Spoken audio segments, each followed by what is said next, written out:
Olá, querido internauta, que alegria estarmos juntos. Eu sou o missionário Alexandre Oliveira, da comunidade Canção Nova. Estamos vivendo a nossa jornada bíblica. Hoje vamos viver o 14º dia. Os outros dias, caso você tenha perdido algum, é só você conferir aí na playlist, combinado? Hoje nós vamos refletir sobre a pregação de Jesus no Evangelho segundo Mateus. Ele vai nos ensinar, vai nos dizer: eu, porém, vos digo. Vamos saber mais a respeito? Então pega aí a sua Bíblia, prepare-se e vamos começar. Vinde, Espírito Santo, e enchei os corações dos vossos fiéis, e acendei neles o fogo do vosso amor. Enviai o vosso Espírito, e tudo será criado, e renovareis a face da terra. Oremos. Ó Deus, que instruíste os corações dos vossos fiéis com a luz do Espírito Santo, fazei que apreciemos retamente todas as coisas segundo o mesmo Espírito, e gozemos sempre da sua consolação.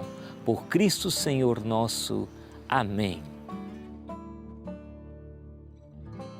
Olá, queridos irmãos, queridas irmãs, que alegria estarmos juntos, né? A gente vai agora refletir sobre o ensinamento de nosso Senhor Jesus Cristo. Quando ele diz lá no Evangelho segundo Mateus: eu, porém, vos digo. Onde que ele diz isso? Ele diz exatamente no chamado Sermão da Montanha. Mas antes de entrarmos propriamente nesse trecho que nós estamos refletindo dentro da nossa jornada bíblica, esse 14º dia, eu quero abordar com você falar um pouquinho sobre o Evangelho segundo Mateus, né? Falar sobre ele, também falar sobre Mateus. Então, eu queria trazer aqui 3 aspectos importantes. Primeiro, falar de Mateus. O evangelista Mateus, né, segundo a tradição, também conhecido pelo nome de Levi, segundo a tradição, ele é um dos 12 apóstolos. Inclusive, no próprio Evangelho de Mateus, ele mesmo vai narrar a sua vocação. Ele vai contar lá no capítulo 9 desse Evangelho, no versículo 9, vai falar sobre a sua vocação.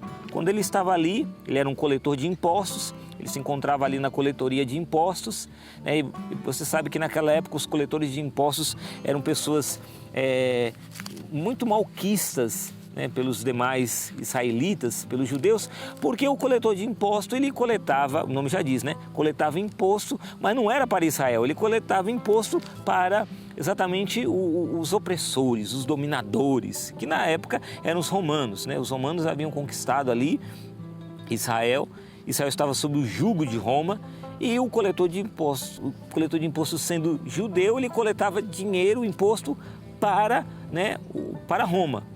Então, como o israelita, né, o judeu, ele traz dentro de si muito forte essa questão da nacionalidade, né, esse amor pela nação, para eles era algo abominável, algo que não tinha como, era algo incabível, né?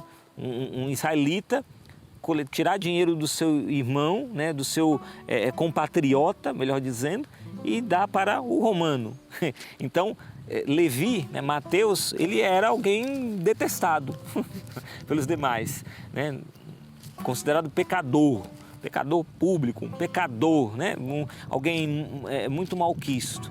E Jesus passa ali por aquela coletoria de impostos, bate os olhos em Mateus, olha para aquele homem e diz: segue-me. Ele deixa tudo e passa a seguir o Senhor. Dá um banquete para o Senhor na sua casa, né, junto com os outros que Jesus já tinha chamado. Né, alguns ali começam a questionar essa escolha de Jesus. Isso vai dizer, né, Deus quer antes a misericórdia, né, do que o sacrifício. Né? Eu vim chamar não os justos, mas os pecadores. E essa experiência marcou tanto a vida de Mateus, a ponto, né, dele colocar isso no Evangelho. Esse chamado, Jesus olhou para ele. Quando todo mundo olhava com cara feia para ele, Jesus olhou e o amou. Jesus olhou e o elegeu. Aqui já dá uma pregação para nós, não é verdade? Nós podemos também sentir em nossas vidas o mesmo que Mateus. Nós somos chamados por Jesus não porque somos dignos, não porque somos melhores, não porque somos o último biscoitinho do pacote, a última latinha de refrigerante no deserto. Não somos nada disso. Pelo contrário, somos cheios de fraquezas e limitações, não é verdade? Mas enquanto tanta gente olha para nós com cara feia, né, olhando para os nossos limites, nossas fraquezas, Jesus olha para nós, nos ama e diz: segue-me, eu conto com você, vai trabalhar na minha messe, vai evangelizar. E essa experiência é tão forte na vida de Mateus que lá no final do Evangelho segundo Mateus, ele encerra esse Evangelho exatamente com o mandato missionário. Jesus, que se volta, já ressuscitado, volta para os seus discípulos e diz: olha, eu envio vocês para as nações, ide, né? Ide e batizai e fazei os discípulos meus em nome do Pai, do Filho e do Espírito Santo, né? Formem discípulos, evangelize, ide e evangelizai, né? O mandato missionário. Então, Jesus que escolhe Mateus e Jesus que agora envia Mateus para levar a misericórdia, para levar a boa nova a tantos lugares, a tantas nações. Mateus entendeu que sobre ele havia uma escolha. Sobre você também, meu irmão e minha irmã, há uma escolha. E Mateus, o que significa Mateus, a palavra Mateus? Mateus, o nome Mateus, ele vem do aramaico Matai. E esse termo aramaico Matai é uma forma abreviada do hebraico que significa Mataniá. E Mataniá, né, em hebraico, significa dom de Yahvé, dom de Deus. E, portanto, Mateus significa dom de Deus, né? Dom de Deus. E, de fato, Mateus é para nós um presente, um dom de Deus, né? O evangelho que ele deixou para nós, né, é simplesmente um dom. A palavra de Deus é um dom, a palavra de Deus é um presente para nós, né? Então, quero aqui agradecer publicamente a São Mateus, dizer muito obrigado, meu amigo do céu, que nos presenteou com esse evangelho tão bonito. E aí a gente entende, né, que Mateus, ele é judeu, já falei isso para você, né, no início aqui dessa reflexão. Mateus, sendo judeu, coletor de impostos, né, detestado porque ele trabalhava nesse ofício de coletar impostos. Ele, inclusive, ele como sendo um judeu, ele entendia, vivia na sinagoga, entendia das coisas da lei, da Sagrada Escritura. E o Evangelho de Mateus, esse é um primeiro ponto importante, ele tem essa conotação. É considerado o mais judaico dos evangelhos, dos 4 evangelhos. O considerado mais judaico dos 4 evangelhos é o Evangelho segundo Mateus. Ele insiste muito nessa questão da lei, da escritura, dos costumes judaicos. O Evangelho segundo Mateus é o evangelho que mais traz citações do Antigo Testamento, das Sagradas Escrituras.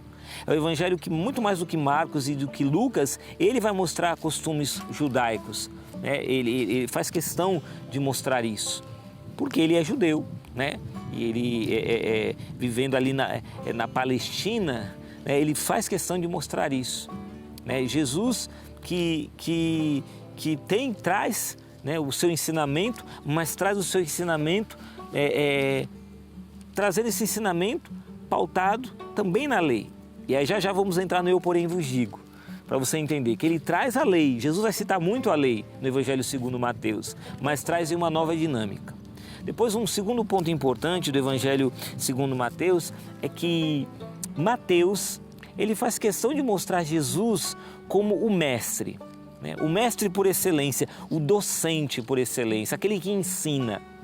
E o que ele vai ensinar? Ele vai ensinar exatamente a boa nova, né? Ele vai ensinar, a partir dessa perspectiva da lei, Jesus vai ensinar agora essa plenitude da lei. Ele é o novo Moisés. Ele é o novo Moisés. Grava isso. Ele é o novo legislador. Porque o eu, porém, vos digo, que Jesus vai nos ensinar está dentro do contexto do chamado Sermão da Montanha. O Evangelho de Mateus, ele tem um prólogo, né? Ele tem um início, uma introdução, mas depois ele vai se dividir em 5 sermões. 5 sermões. Né? O primeiro sermão é o chamado Sermão da Montanha, que é onde está esse ensinamento de Jesus, eu, porém, vos digo. Logo depois das bem-aventuranças, lá no Sermão da Montanha, Jesus vai então trazer essa que os estudiosos, os teólogos chamam de as antíteses, né? Que é o oposto, é o contrário. Existe aquilo que a lei determinou, existe aquilo que a lei ensinou, mas Jesus, como o novo Moisés, como o novo legislador, vai dizer, eu, porém, vos digo. Então, não é que ele está mudando a lei, não, mas ele está levando a lei à plenitude. Ele está levando a lei à sua plena realização. E aí, ele sendo esse novo Moisés, esse novo legislador, no sentido de que ele sim traz de fato a lei do Espírito, ele vai então ensinando, ele vai trazendo nos seus chamados sermões, ele vai trazendo então a maneira nova segundo o Novo Testamento, segundo o Evangelho, a maneira nova de nós vivemos essa moral, a moral cristã. Como que nós temos que proceder? Então, no Evangelho segundo Mateus, eu dizia para você, tem 5 sermões. O primeiro é esse, o Sermão da Montanha. Interessante esse paralelo com o livro com o livro chamado Os 5 Livros, né, o do Pentateuco. Tem 5 sermões e tem os 5 livros lá do Pentateuco, né, que tem lá o Gênesis, tem lá o livro do Êxodo, tem o Levítico, tem o livro dos Números e tem o livro de Deuteronômio, né, que formam o chamado Pentateuco nas Sagradas Escrituras, né, os 5 livros. E são os 5 primeiros livros da Bíblia. E aqui também, nesse paralelo, tem também os 5 sermões de Jesus. O primeiro é o chamado Sermão da Montanha, onde, lembra lá que no Antigo Testamento, quando Moisés sobe a montanha, sobe o Sinai, também conhecido como Monte Horebe, ele sobe a montanha e recebe de Deus as chamadas tábuas da lei, né? Ele desce com os 10 mandamentos, o decálogo. Ele desce a montanha, se encontra com um povo que tinha acabado de ser liberto ali da escravidão do Egito, atravessou o Mar Vermelho a pé enxuto, e diante daquele povo que nem sabia viver direito, viveu tanto tempo como escravo, não sabia nem se comportar, então precisava dessa lei, desse código, né, de conduta, né, de ética, de como proceder, né, diante de Deus e diante dos homens. Então vem o decálogo. E Moisés desce a montanha e ali, né, naquela montanha, ele passa a lei para o povo, transmite a lei de Deus para o povo. O mesmo acontece aqui, nesse paralelo. Jesus está na montanha agora. Mateus faz questão de mostrar que é o sermão da montanha. Jesus subiu ao monte, né? Ele está no monte e ali naquele monte, Jesus então ensina as multidões. Ele começa então a ensinar a nova lei, o Evangelho, a boa nova, a lei do Espírito. Eu, porém, vos digo que agora precisa se viver desse jeito. Então esse é o primeiro sermão, chamado Sermão da Montanha. Depois, um pouquinho mais para frente, quando você vai caminhar ali no Evangelho segundo Mateus, um pouquinho mais para frente, ele vai ter o chamado Sermão Missionário, a partir do capítulo 10. O sermão missionário, ou se você preferir chamar Sermão da Missão. Esse Sermão da Missão é aquele sermão onde Jesus então vai dar regras, podemos dizer assim, né, de conduta, de procedimento para os seus missionários, né? Como que vocês devem agir quando chegar numa casa, desejar paz, né? E se aquela pessoa não for digna da paz, vai voltar para vocês, né? Não parem pelo caminho, não levem nada, né? Uma única túnica, não levem dinheiro.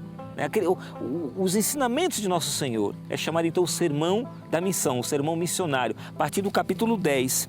Depois, a partir do capítulo 3, um pouquinho mais para frente, Jesus então vai começar a ensinar por parábolas.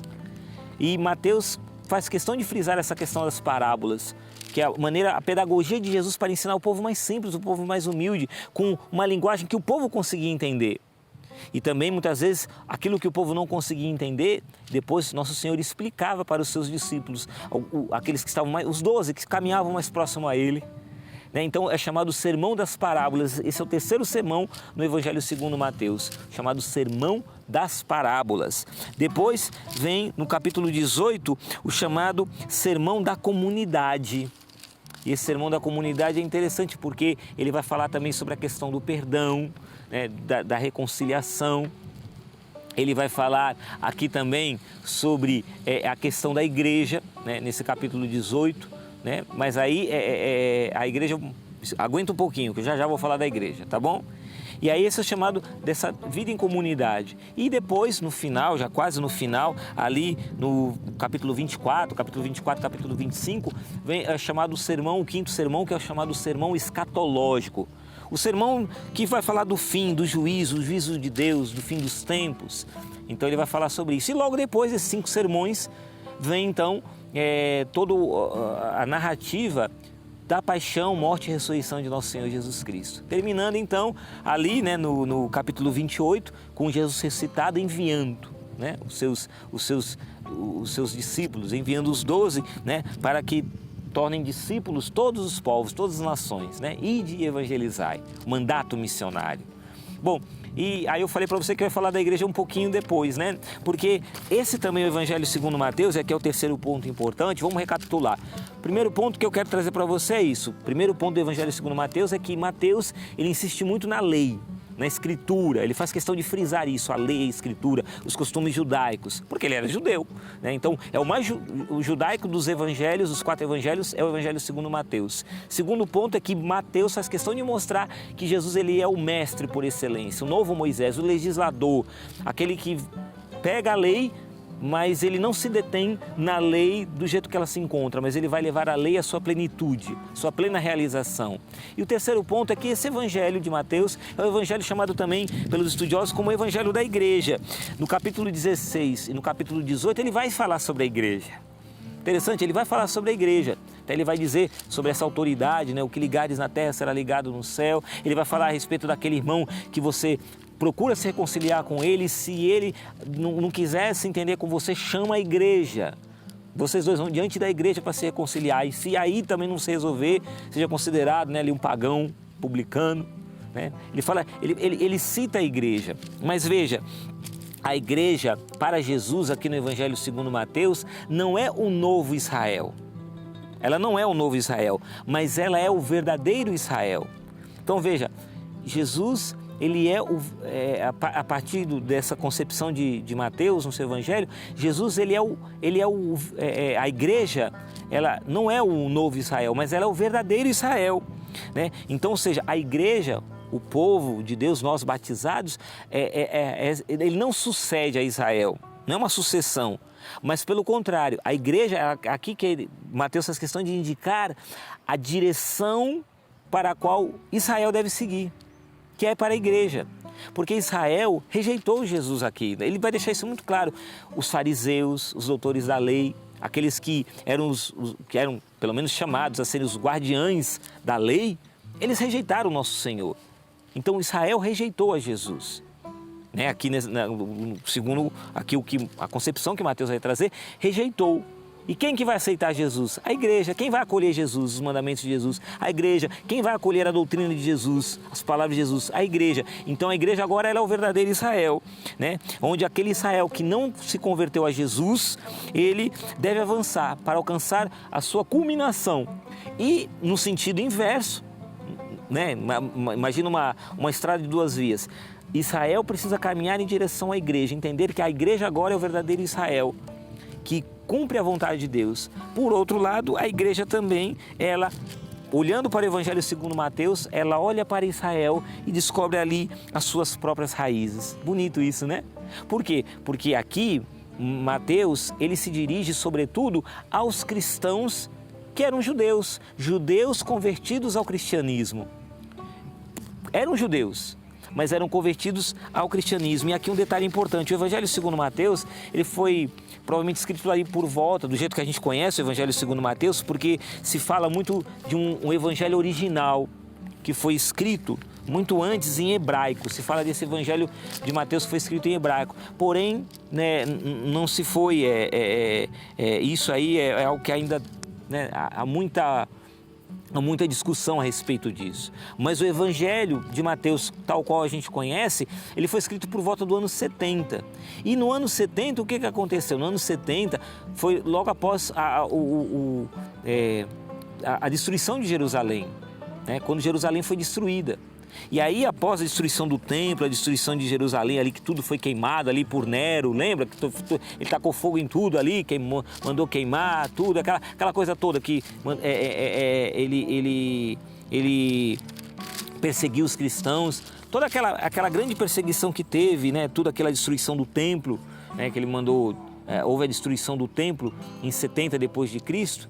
Então, nesse contexto, é interessante a gente perceber que os cristãos de origem judaica, ou seja, judeus convertidos para o cristianismo, eles estavam sendo pressionados a voltar para o judaísmo, a integrar o judaísmo, a deixar de lado os ensinamentos de Jesus após a destruição do templo.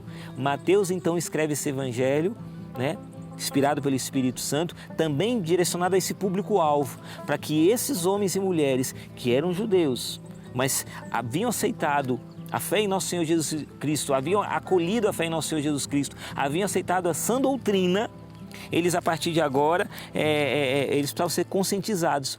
Não voltar atrás, mas assumir o Evangelho com todas as suas consequências. Com todas as suas consequências. Por isso que ele insiste tanto nessa questão da lei, da escritura. E aqui no Sermão da Montanha, então a gente vê a partir do versículo 13, Jesus, então, que vai ensinar no Sermão da Montanha, vai falar sobre o sal, a luz, dizendo que nós, discípulos e discípulas dele, somos chamados, a dar um novo sabor. Como o sal, dar um novo sabor, não mais aos alimentos, mas ao próprio mundo, à sociedade. Dar esse sabor, e esse sabor é nosso? É meu, é seu? Não, não é meu nem é seu, mas é do Evangelho. O Evangelho é que saboreia todas as coisas. O Evangelho é que dá um novo sabor, um novo sentido a todas as coisas.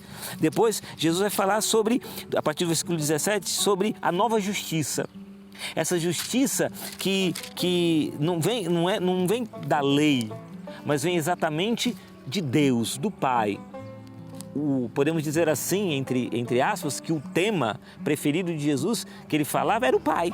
A pregação de Jesus era toda voltada para o Pai. O Pai que nos ama, o Pai que é misericórdia, o Pai que nos acolhe. E é o Pai, então, que em Jesus nos justifica, nos torna justos. Nós somos tornados justos pelo santo sacrifício de Jesus derramado até a sua última gota de sangue na cruz. Nós nos tornamos justos a partir disso. Então, é por isso que Jesus vai dizer, em verdade eu vos digo, antes que o céu e a terra deixem de existir, nenhuma só letra ou vírgula serão tiradas da lei. Não vai ser tirado nada disso, não vai mudar nada disso. Mas ele ainda vai dizer no versículo 19, quem desobedecer a um só desses mandamentos da lei, por menor que seja, assim ensinar os outros, será considerado o menor no reino dos céus. E veja, grava isso, o reino dos céus, porque também uma das características do Evangelho segundo Mateus é exatamente ele toca muito nessa questão do reino dos céus. Ele não fala reino de Deus, porque o judeu, ele não falava isso, reino de Deus. Por isso que ele vai usar esse eufemismo, reino dos céus. E a igreja agora, porque o Evangelho de Mateus é o Evangelho da igreja, ele vai mostrar que a igreja então é que vai trazer esse reino dos céus. O reino dos céus para Mateus não é apenas algo futuro, que vai se concretizar na Jerusalém Celeste, mas o reino dos céus está presente no nosso meio. E Jesus, na sua pregação, novo Moisés, o novo legislador, vai ensinar isso. A lei, melhor dizendo, o reino dos céus já está no meio de vocês. E aqui Jesus vai alertar que aquele que desobedecer a lei e os mandamentos vai ser considerado o menor do reino dos céus. O reino dos céus que já está presente. Jesus vem e inaugura o reino dos céus. Ele abre as portas desse reino. E a igreja, então, agora é a portadora desse reino, é aquela que indica o caminho desse reino para todos os homens. Nos tempos atuais, é a igreja que aponta. É a igreja que diz, olha, o reino dos céus continua presente em nosso meio. E o caminho para você adentrar nesse reino é esse. A porta para você ingressar nesse reino é esta. A igreja que tem hoje essa responsabilidade, esse encargo, podemos dizer assim. E aí Jesus vai então, a partir disso, da lei, da importância da lei, ele vai mostrar então. Aí a partir do versículo 21, ele começa a ensinar. Aí entra o eu, porém, vos digo, Ouvistes que foi dito aos antigos, não cometerás homicídio, não matarás. Quem cometer homicídio deverá responder no tribunal, é assim que ensina a lei. Ora, eu vos digo, e aí Jesus então vai ser ainda mais rigoroso, ele vai dizer, se você tiver raiva do seu irmão, disser ao seu irmão imbecil, vai ter que responder por ele, vai ter que responder diante do tribunal. Se chamar de louco, será condenado ao fogo do inferno. E aí ele vai dizer, se você tem a sua oferenda ali para apresentar no altar e lembrar que seu irmão tem algo contra você, vai se reconciliar com seu irmão primeiro. Vai primeiro reconciliar-te com teu irmão, só depois vai apresentar a tua oferenda. Ele vai falar da importância do perdão, da reconciliação. É a nova lei. É a nova lei. Porque nessa coisa de olho por olho, dente por dente, eu posso matar, se não pode matar não. Mas ainda você não pode nem se irar. Se você chama seu irmão de louco, eu porém vos digo, a coisa mudou. Percebe a virada de página? Eu estou aqui mexendo na Bíblia porque o vento está querendo toda hora virar a página. É isso que Jesus faz no Evangelho segundo Mateus. Ele vira a página.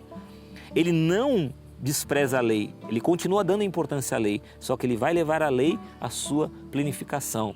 Dá um novo sentido. E ele pode fazer isso. Por que ele pode? Porque ele é o Filho de Deus. É o Filho único de Deus. O Filho unigênito de Deus. Depois ele vai dizer aqui no versículo 27. Ouvistes o que foi dito? Não cometerás adultério, é o que está na lei. Ora, eu vos digo, todo aquele que olhar para uma mulher com desejo de possuí-la já cometeu adultério com ela no seu coração. Aí Jesus vai dizer sobre o olho, se teu olho te levar à queda, arranca-o, Se a tua mão te leva à queda, corta. É uma radicalidade. Jesus, como novo legislador, vai falar, olha, essa lei, a lei que eu estou dando para você, não pode ser levada de brincadeira não, tem que ser levada muito a sério. Não é um radicalismo, mas é uma radicalidade. E radicalidade é importante, porque nosso pai fundador, Monsenhor Jonas Abib, aqui na Canção Nova, ele nos ensina que radicalidade vem de raiz. O termo radical vem de raiz.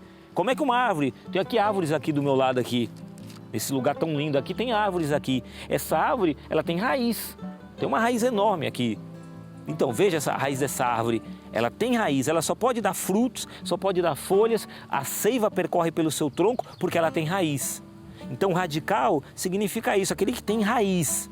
Não é radicalismo, porque aquele que vive no radicalismo, ele despreza todo mundo, tem aquele discurso de ódio, né? É tolerância zero, não é isso. Mas Jesus, na sua lei, vem trazer que a sua lei, de fato, precisa ser levada a sério. Aquele que quer seguir Jesus tem que, de fato, aquele que segue nosso Senhor, ele precisa, de fato, fincar as suas raízes no Evangelho, fincar as suas raízes em Deus. O Evangelho nós não podemos levar na brincadeira. E aí Jesus prossegue, o que ele fala do adultério, de nem sequer olhar para uma mulher com desejo de cobiça, ele vai falar aqui, olha, foi dito também, quem despedir sua mulher, dele um atestado de divórcio. Ora, eu vos digo, todo aquele que despedir sua mulher, fora o caso de união ilícita, faz com que ela se torne adúltera. E quem se casa com a mulher que foi despedida, comete adultério. Veja, Jesus traz aqui um costume judaico, era próprio daquele tempo, o homem despedia sua mulher. Por qualquer razão, ele escrevia lá o atestado de divórcio e despedia sua mulher. Era um costume judaico. Mateus vai trazer isso. Só que Jesus vai dizer, não é bem assim. Não é bem assim. Existem situações que é permitido fazer isso, mas não é toda situação, não. Se você, por qualquer situação, despede a sua mulher e se junta com outra, se casa com outra mulher, você vai estar cometendo adultério. Olha a seriedade das palavras de Jesus. Fala aqui do juramento, versículo 33. Ouviste também que foi dito aos antigos. Aqui, quando fala em antigos, ele está falando exatamente dos antepassados, né? Não é o antigo no sentido de ancião, de pessoa já de cabelinho branco, de idosa, não. Mas está falando antigo aqui dos antepassados. Ouviste que foi dito aos nossos antepassados. Não jurarás falso, mas cumprirá os teus juramentos feitos ao Senhor. Ora, eu vos digo, né? Eu, porém, vos digo, né? Não jureis de modo algum. Nem pelo céu, que é o trono de Deus, nem pela terra, que é o apoio de seus pés, nem por Jerusalém, que é a cidade do grande rei. Não é para jurar nem pela sua cabeça, mas se o seu sim é sim, o seu não é não. Tem que viver a sinceridade, a coerência. Sim é sim, não é não. Não é para jurar. Eu estou indo além, tá percebendo? Jesus vira a página e vai além. Ouviste que foi dito, continua, olho por olho e dente por dente. Ora, eu vos digo, não ofereçais resistência ao malvado. A lei na época dizia, não, você pode, olha, olho por olho, dente por dente, paga na mesma moeda. Jesus está falando o contrário. A nova lei de Jesus está dizendo, não, não é assim que funciona. Se alguém bater na face direita, oferece-lhe também a esquerda. Se alguém te forçar a acompanhá-lo por 1 quilômetro, caminha 2 com ele. Se alguém te pedir a tua túnica, dá-lhe também um manto. E veja, esse dar também um manto é muito importante, porque um judeu dar o manto para o outro, o manto era o que protegia o judeu do frio. Era algo de sua necessidade. Se eu estou me desfazendo do meu manto para dar para o outro, eu estou me arriscando a morrer de frio. Mas eu estou dando para o outro poder se agasalhar, para o outro poder se aquecer. Ou seja, eu estou deixando de pensar em mim para pensar no outro. Ele está falando isso numa concepção para um povo que vivia na lei do olho por olho, dente por dente. Pagou, levou, não tem, eu vou dar na mesma moeda. E Jesus está falando, não é assim que funciona. Na nova lei, na lei que eu estou trazendo para vocês, eu estou levando essa lei agora à plenitude. Eu estou dizendo para vocês, não é assim que funciona. Os que querem me seguir não podem viver no olho por olho, dente por dente. Precisam viver agora nessa concepção. Não na concepção da farinha pouca, meu pirão primeiro, mas na concepção de que eu vou dar o meu manto, eu vou esquecer de mim em prol do outro. Eu posso até me prejudicar, mas para que o outro seja beneficiado. É a lei do Evangelho. E aí ele continua, prosseguindo, fala sobre o amor aos inimigos, vai dizer, amarás o teu próximo e odiarás o teu inimigo. Ora, eu vos digo, amai os vossos inimigos e orai por aquele que vos persegue. Imagina, isso era um absurdo na época, Jesus falar isso, como? Peraí. Se eu amo o meu irmão, amo o meu próximo, eu tenho então direito de odiar o meu inimigo. Mas Jesus vai dizer, não é assim não. Não é assim que funciona. Você precisa amar o inimigo e orar por aqueles que vos perseguem. Gente, não é coisa fácil não, orar por alguém. Imagina você rezar por alguém que está te caluniando, te perseguindo, te difamando. É fácil? Não é, mas é necessário. E se você quer viver segundo o reino, segundo o Evangelho, você precisa fazer isso. Precisa fazer isso. Se amais aqueles que vos amam, que recompensa tereis? Os publicanos não fazem a mesma coisa? E se saudais somente os vossos irmãos, que fazeis de extraordinário? Os pagãos não fazem a mesma coisa? Sede, portanto, e aí vem o encerramento, com chave de ouro. Sede, portanto, perfeitos. Lembra do tema central de Jesus, que é o Pai? Sede, portanto, perfeitos, como o vosso Pai Celeste é perfeito. O Pai é perfeito. E se eu quero viver segundo o Evangelho, segundo a lei de Deus, eu preciso viver nessa perfeição. E a perfeição que eu quero viver é a perfeição da santidade. Eu quero viver como o Pai quer que eu viva. Então eu não quero viver segundo a vingança, o ódio, a falta de perdão. Eu quero viver a reconciliação. Por quê? Porque Jesus me ordena isso. Porque a lei de Jesus é essa. Porque a moral, a ética, a conduta cristã me pede isso. É assim que eu preciso viver.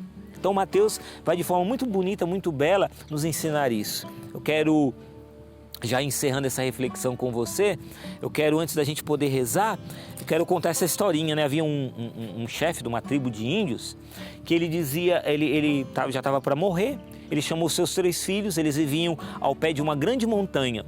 Ele disse assim: olha, aquele que subir essa montanha e me trouxer o melhor dos presentes, dentre os 3, o que me trouxer o melhor presente, eu vou deixar então como o chefe da tribo no meu lugar. Um dos filhos subiu a montanha e trouxe para o seu pai uma flor muito exótica que só tinha naquela região. O pai agradeceu pelo presente muito bonito. O segundo filho veio e trouxe uma pedra que parecia polida, assim, uma coisa parecia polida por mãos humanas, mas era o rio que tinha polido. A água do rio naquela montanha tinha polido aquela pedra muito bela, muito bonita, e ele trouxe de presente para o seu pai. O terceiro filho demorou para chegar e quando chegou veio de mãos abanando, não trouxe nada para o seu pai e disse: olha pai, eu subi a montanha e resolvi subir até o cume, até o pico da montanha, ponto mais alto, e quando eu cheguei lá, pai, eu vi que do outro lado da montanha tem ali uma planície muito bela, muito fecunda, com um rio ali passando, onde a nossa tribo pode viver ali. E eu fiquei tão encantado com a visão que eu tive, que eu acabei, pai, infelizmente esquecendo de trazer o presente para o senhor. E o pai falou: olha meu filho, você que vai ser o chefe da tribo a partir de agora. Porque você não me trouxe flor, você não me trouxe pedra, mas você me trouxe como presente a visão de um futuro bem melhor para a nossa tribo. Você me trouxe como presente a visão de um mundo melhor, de um futuro melhor. É exatamente isso que Mateus faz aqui. Mateus, ele traz para nós em Jesus a visão de uma lei muito melhor, de uma forma de vida, um modelo de vida muito melhor. É isso que a gente quer, é isso que eu quero, é isso que você tem que querer também. Em Jesus nós temos, de fato, não mais a visão do Antigo Testamento, mas a visão do Evangelho, aqui que Mateus traz para nós, a visão que é muito melhor, muito mais aprimorada, muito mais aperfeiçoada, muito mais, que nos leva muito mais à felicidade. Em Jesus nós temos tudo. Por isso que ele pode dizer: eu porém vos digo. Até então você vivia assim, eu porém vos digo. Como filho de Deus vivo, eu digo, a partir de agora você vai viver desse jeito. Diga agora, reze e vai dizendo: Senhor, é desse jeito que eu quero viver. Eu quero viver agora pautado pelo Teu Evangelho. Eu quero viver agora na nova lei, Senhor, na lei do Espírito. Eu quero viver, Senhor, de fato, naquilo que o Senhor tem para mim, a novidade que é o Evangelho. Eu acolho a novidade do Evangelho, a novidade do Espírito, a novidade da vida nova em Ti. É isso que eu quero, Jesus. E obrigado porque com Mateus eu aprendi isso. Que o Senhor me traz agora a lei nova e eu quero viver nessa lei que não me oprime, nessa lei que não me castiga, nessa lei que não me põe para baixo, mas pelo contrário, essa lei nova que o Senhor me dá, que dá um novo sentido para a minha vida. Eu quero viver não mais no ódio, não quero mais viver pautado no ódio, na vingança, no ressentimento, não quero mais viver no olho por olho, dente por dente, porque também para mim o Senhor diz: eu porém vos digo. E eu quero viver o Teu porém, eu quero viver a nova escolha que o Senhor me oferece. Eu quero viver essa mudança, eu quero viver essa vida nova em Ti. Se até então, Senhor, eu vivia do jeito errado, se eu vivia na vingança, no ódio, se você, meu irmão e minha irmã, vivia com tanta vingança, tanta raiva no coração, convido você agora a dizer: não quero mais viver assim. Eu quero viver agora na lei nova, na lei do Espírito. Eu quero viver na misericórdia, no amor e tomar posse da felicidade de Jesus, que somente o Senhor tem para mim, que somente o Senhor pode me dar. Amém.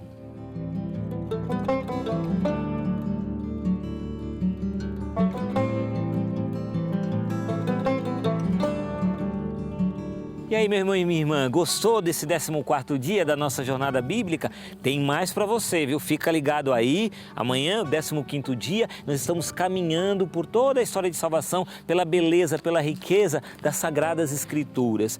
Você está gostando?